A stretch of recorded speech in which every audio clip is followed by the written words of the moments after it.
The description of your abduction clearly is describing what has become known as the Greys, what I think is also known by some as the ant people, the grey figures with the big black eyes.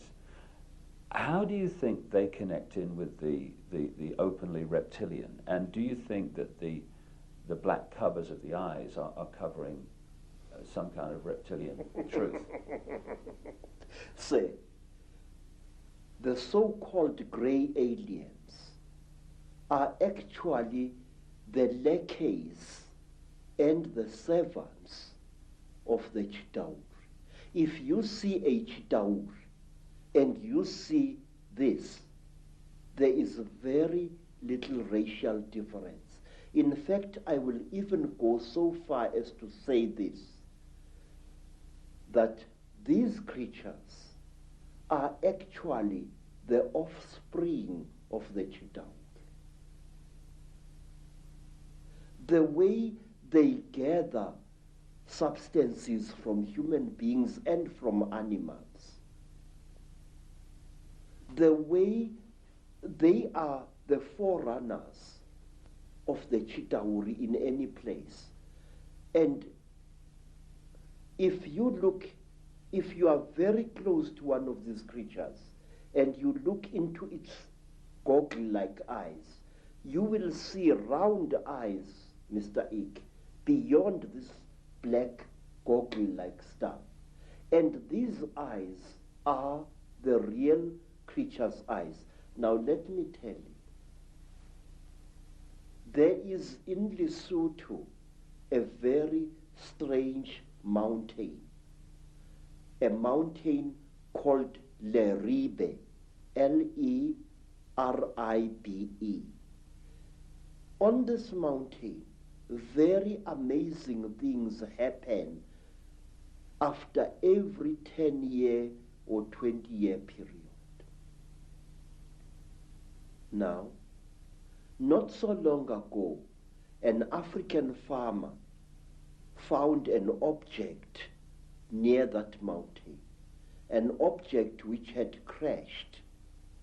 And he was driving his tractor and he saw this strange object lying in the ground with tiny little bolts of lightning racing all around its edge. And the African walked up to the object, and when he wanted to touch it, a strange power struck him and sent him sprawling on his back to the ground. The African got up onto his tractor and got out of there. What the African had seen had been a crashed UFO, a flying saucer. He described it very amazingly. And he said that after a few days, there appeared what he said was a huge removal van, very big, accompanied by soldiers wearing black uniforms, goggles and berets. And these soldiers lifted the object into the van, and the van drove away. But when people came to the site, they saw that something had fallen there, but they saw no heavy tire tracks of the vehicle that the man had described. Something had crashed there, had been removed, but there were no wheel marks of the heavy vehicle he had described. Now let me tell you something else.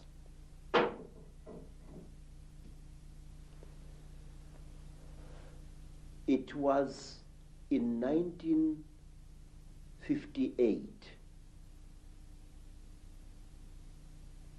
In fact, I think that the incident I'm going to describe to you, sir, is somehow connected to what happened to me in 1959. I'm sure of it. A friend of mine in Lesotho called me. He said that he had something very important and that we had to share this. He said, please, I must come to Lesotho. I must come. And I went there. And then I found that he had dug a hole at the back of his hut. And he asked me that he and I and his second wife should go into this hole on the night to come and there to share something very, very holy. Well, we went down the hole. We used a broken ladder, and there inside the hole, we ate small pieces of something.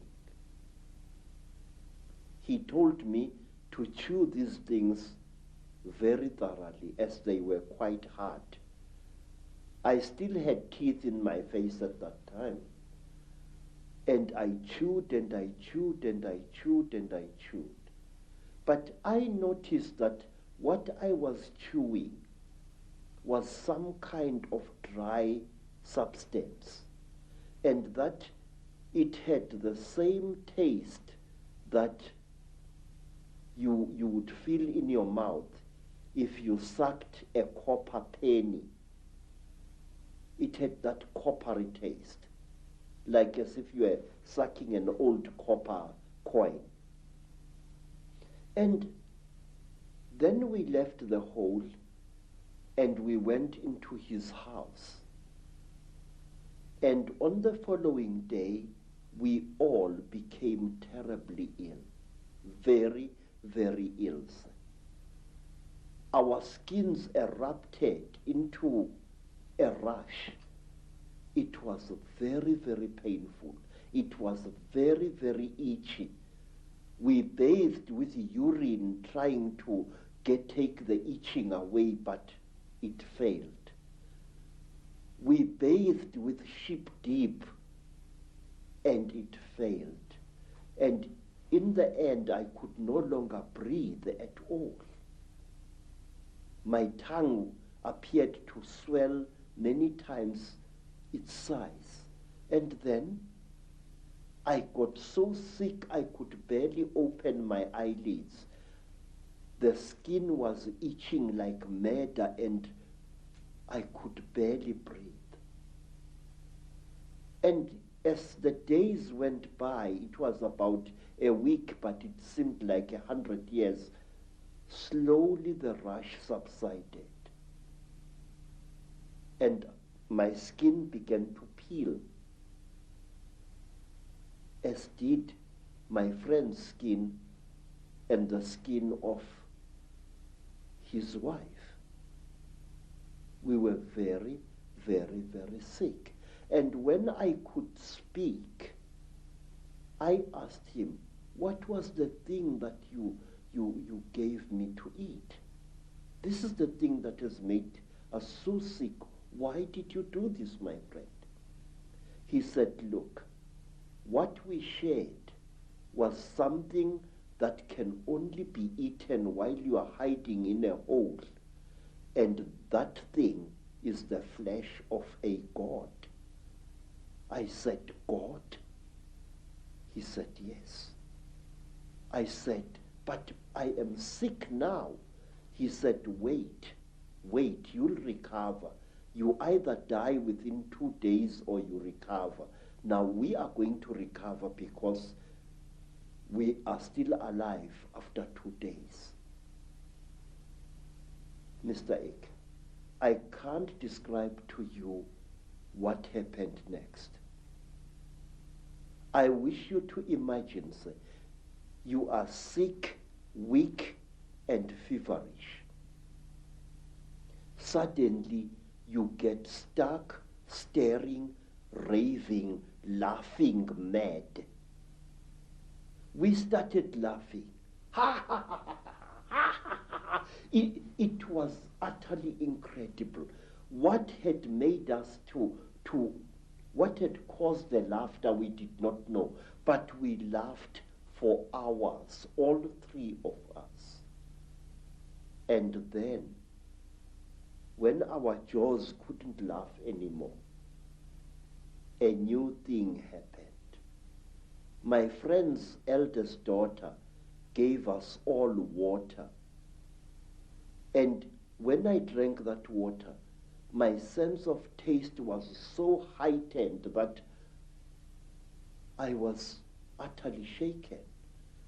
Ordinary water from a mountain spring tasted like, I don't know like what, like wine, like something out of I don't know where. My taste buds must have been souped up somehow. And then another feeling, which I cannot describe, fell over all of us. It was a feeling as if we were one with the entire universe.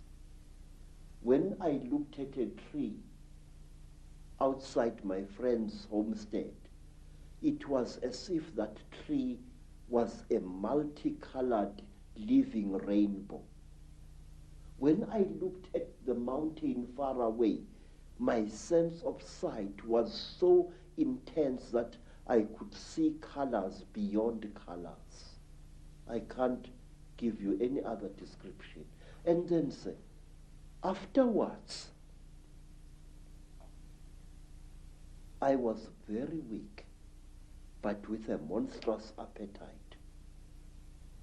And then I left my friend's homestead and returned to South Africa. Every step of the way, I seemed like a person reborn.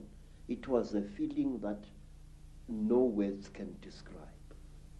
And when I asked my friend by letter afterwards, what was this God flesh?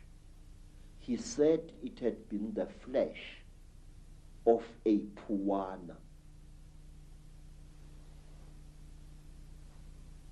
What we call the grave. Yes, sir. People who say that these things don't exist had better think again.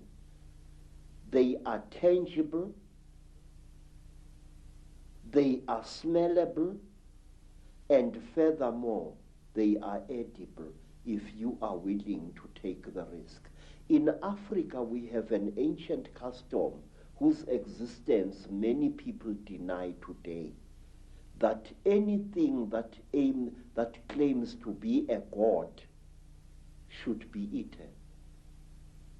There are places in Africa even now where if you are a spiritual person and you are sick, well, let me tell you what happened to me in the country today called Zaire. I got sick, sir. I was undergoing yet another of my 7 initiations, and I fell sick from very bad running stomach. And I was so sick, everything that my friends, white friends and black friends could do failed to help me. And then,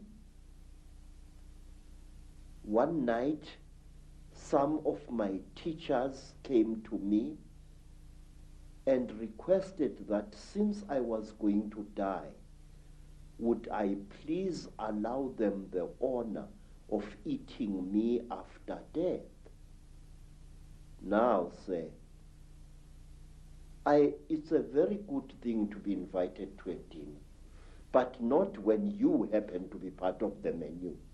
And I recovered so quickly that I escaped from that area in one of their ramshackle buses, and I never went back. Thank you very much.